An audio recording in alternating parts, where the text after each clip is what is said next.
So this week is my final review video of Jenny Lawson's book, Let's Pretend This Never Happened. And I'm still really sad that it's over.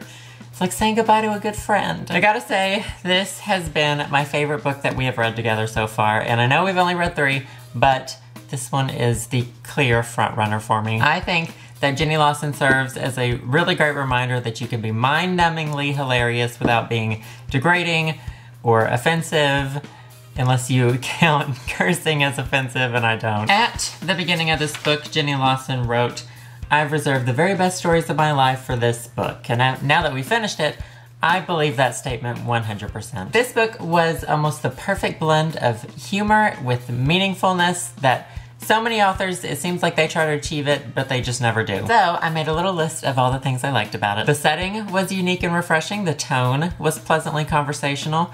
The writing, it felt honest and heartfelt. The humor was sharp, and it was generally just really great to see the development of Jenny Lawson over the course of her life. However, one tiny little thing that bugs me in books, and I mentioned last week that I was gonna discuss this week, and I've seen this done in so many humor books, is when the author does the whole, my editor says, blah, blah, blah, blah, blah, and then they go into a rant about what their editor has told them. And I don't really know why that has always bugged me. It's bugged me in every book that I've read it in. And I think it has to do with, I knew this person who was very braggy about their editor, so it always sort of, their voice stuck with me. And this whole method of, my editor says blah, blah, blah, was used several times in this book, in some places where I don't think it was completely necessary. And I made a note that it definitely added humor, but in a few of the places I thought it took away from the story that Jenny Lawson was trying to tell. But hopefully someday I'll write a book and maybe I will use it, that method, so I can't really say anything bad about it still. But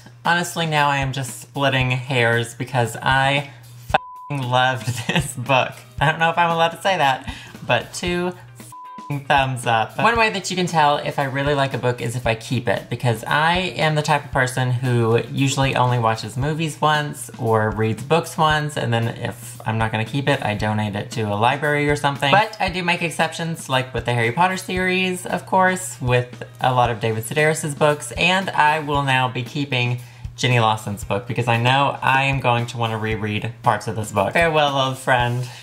2 thumbs up. Next week we will be starting on Sloane Crosley. I was told there'd be cake, but no reading assignment for this week because next week I will just be introducing the book and the author. Also, feel free to continue leaving suggestions for future books in the comments so I can get lined up our next book after we finish this one. So pick up Sloane Crosley's book from your library, and I will see you guys Wednesday.